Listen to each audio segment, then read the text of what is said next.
Hey, what's going on, guys? So I recently dropped a video explaining 7 things that LG got right with the G7.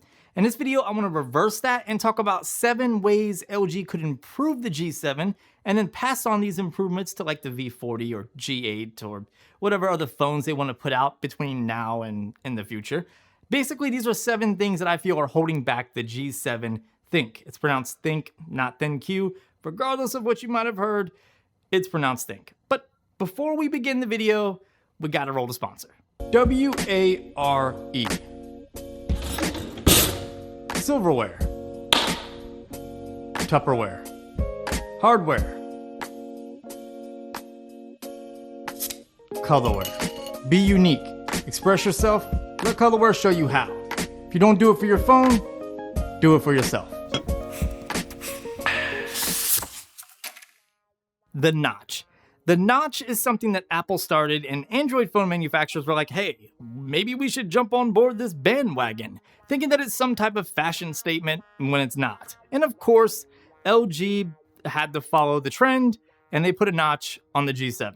While it's not super distracting, since LG does allow for customization of the notch in order to practically make it disappear, in all reality, it's a pointless feature that shouldn't even exist. I mean, LG even went as far as calling the notch a secondary display, which really makes me laugh and tickles me because it's nothing like the V10. A dual speaker system or a stereo speaker system of some sort is another missed opportunity by LG with the G7. Many other smartphone manufacturers, including but not limited to Samsung, Apple, and Google, all have some type of stereo speaker system, and I think LG really needed this to make it a 2018 flagship. Now, I know LG's boombox speaker design is pretty cutting edge and exceptionally loud. However, if they would have at least turned the front earpiece into a speaker when holding the phone in landscape for media consumption, it would have been a better experience versus watching your hand placement, since that single bottom firing speaker is easily blocked. How about a bigger battery? I mean, come on. 3,000 milliamp hours is a bit ridiculous for a 2018 flagship phone. It's not that the battery life is horrible on the G7, because in reality it's pretty decent, but that's just it. We're talking decent. We are talking about a phone that cost almost as much as a Galaxy S9 Plus, so decent just doesn't cut it for me when it comes to battery life. LG really needs to improve their camera processing and add some more video-centric features to the G7. If you look at the G7 compared to other current flagships, they have some of the worst overall image processing out there. The over-sharpening of the image, smoothing of the skin tones, and color rendering when lighting changes makes for either a wonderful image or an absolute disaster. Also, I really feel LG skimped us on the camera features. While I can appreciate the addition of Graphy and the Cine modes, the limitations of these modes is absolutely awful. The Cine modes do not work in 4K. In fact, stabilization doesn't even work in 4K, nor does it work in 1080p at 60 frames per second.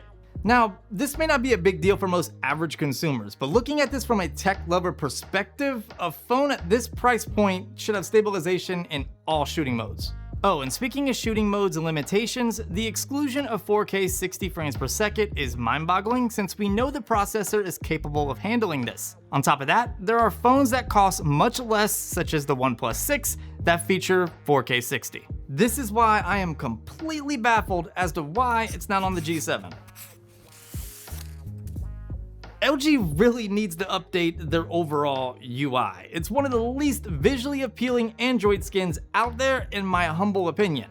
Between the settings being somewhat overwhelming to the icons looking a bit dated, I would say LG needs to do a proper makeover with their UI's appearance. Personally, I think the best thing LG can do is go to a stock-like experience, at least visually, and then add on the extra features that make them stand out from the crowd, similar to what Motorola is doing. LG has had an issue with auto brightness on their phones since the dawn of mankind, and to be fair, LG isn't the only phone manufacturer that struggles with the auto brightness feature, but LG's is really aggressive. It's almost like the sensor is bipolar and goes through extreme highs or extreme lows with hardly any areas in between. The best thing you can do is adjust your brightness manually and hope that LG fixes this eventually. The fingerprint scanner hardware has been improved since LG moved the power button from the back of the phone to the side of the phone, but ultimately there's a lag present from the time you touch the sensor to the time you get into your phone. It's not that big of an ordeal, but it's just something that I'm not used to seeing on a 2018 flagship. This is something that I'm sure can be fixed in a software update, so hopefully that will happen sooner than later.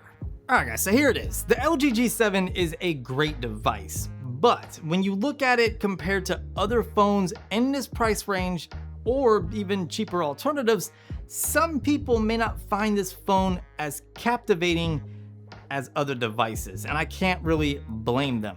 In this video, I gave you 7 ways LG could improve the G7, but hopefully they're gonna take improvements that I mentioned, not necessarily because I mentioned them, but just in general, and add them to the V40 and make that phone the best that it can be, considering the V series is generally more expensive than the G series, and the G7 is a pretty expensive phone. I hope you guys enjoyed this video. If you did, drop it a thumbs up. If you're new here, stick around by subscribing, and make sure you click the bell icon so you can be alerted when new content drops. If you have any questions, leave them down below in a comment. Make sure you hit me up on social, and I'll talk to you guys in the next video.